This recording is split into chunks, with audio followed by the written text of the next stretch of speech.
I am Gwen Samuel. Many of you know me as Real Talk Gwen Samuel. And I was in the process of writing a blog to share with many of you across the country. But parenthood came into play. My son sprained his ankle.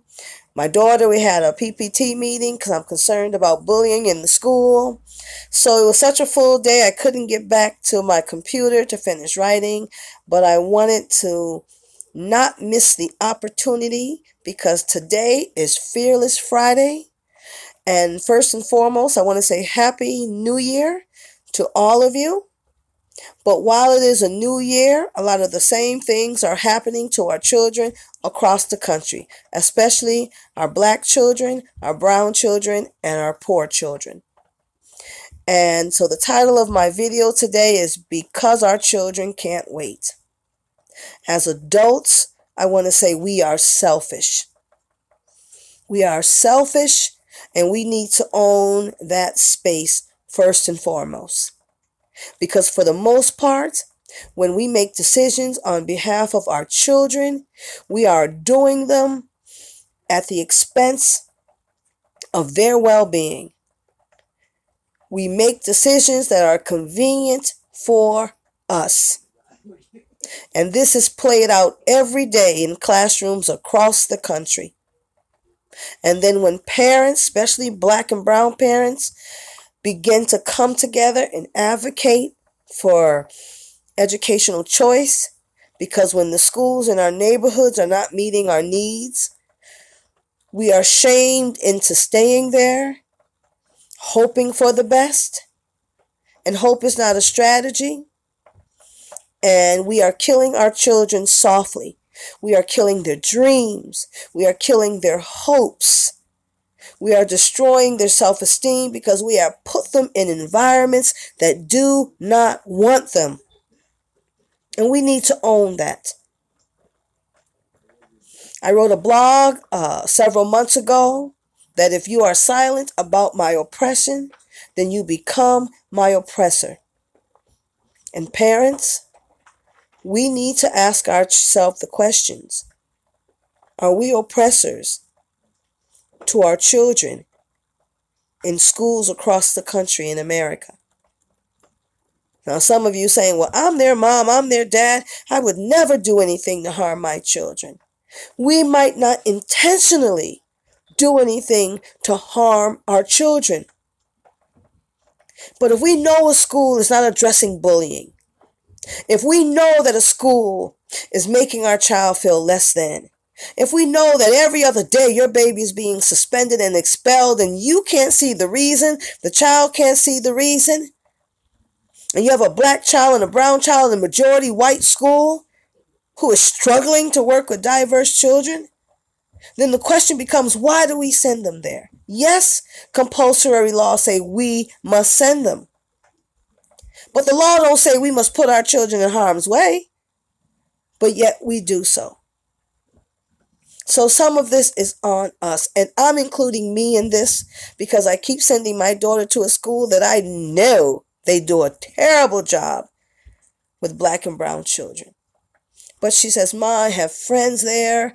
I want to make the best of it. And I'm always concerned about her self-esteem, her self-confidence, because she's a young black girl and she wears her hair natural and she has been teased terribly because of her natural short hair.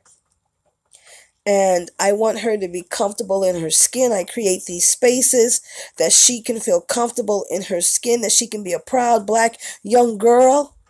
And that's why I'm excited to at least tell you about an initiative that I'm a part of. And it is called One Voice Blog Magazine. And I am a part of this melanin-infused voices, a collective of black women from across the country, Philly, Tennessee, Florida, I believe Detroit. There are several of us who have come together with this initiative, this unapologetic initiative that we will fight for education and justice in education. And so I'm very excited about One Voice. And so I was thinking I was going to write this blog and post it on the site. But again, today was all about mommyhood, and it is always a priority. And I must say, when I first became a parent leader advocate, I didn't do well in that space. I will say that. I took all these meetings and my kids needed me at home. We were fast fooding it all the time because I'm running late from meeting after meeting, trying to save the world, and my family needed me too. So that was one of the life lessons I learned at being a parent leader. But the fight is real. The fight is long, the fight is hard, and we shouldn't have to fight this hard. 63 years after Brown v. Board of Education.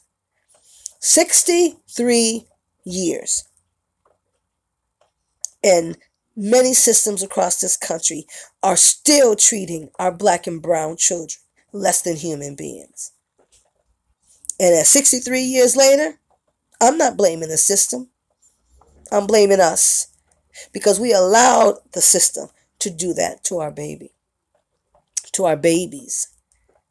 Some of us say, well, what do we do, Gwen? The system is complex. Dealing with education is complex. Well, yes, it is complex for black and brown folk because it wasn't designed for us.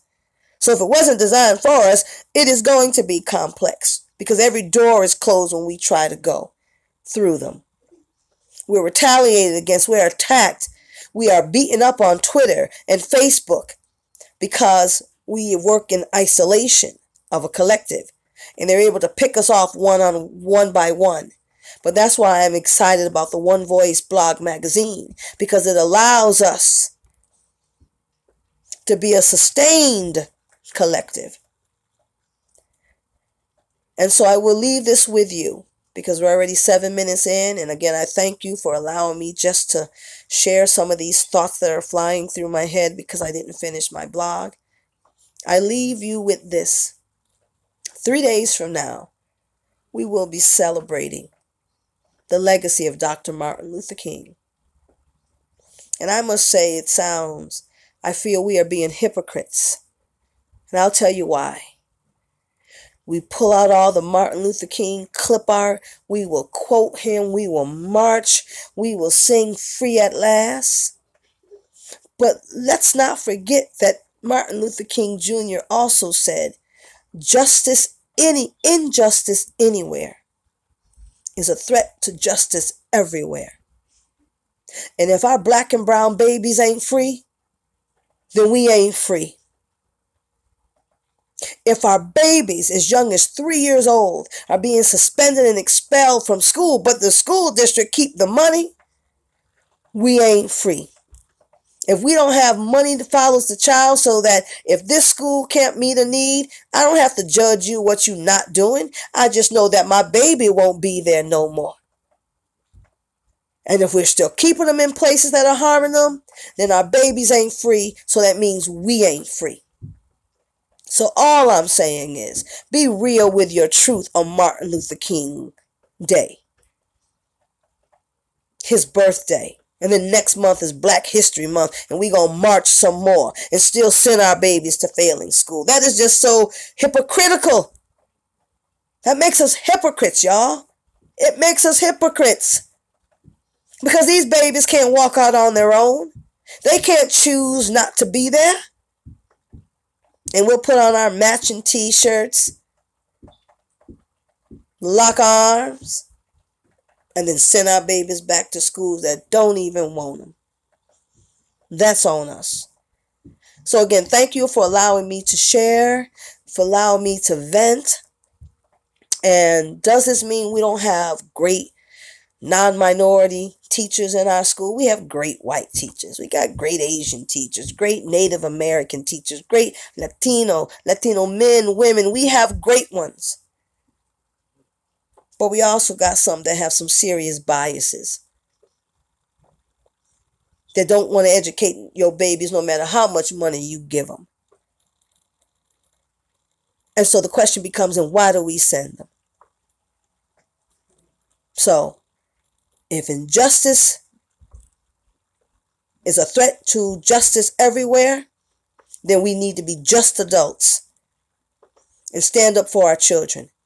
Women's March, Million Man's March, me too, you too, they too, everybody too. Our babies matter too. So take that as we go into the weekend. Might not like what I'm saying, but I'm here for the children. And again, if you are silent about their oppression, then you become their oppressor, no matter the color of your skin. Have a safe and blessed weekend. See you soon. Bye-bye. So how do I stop this? Okay. Bye.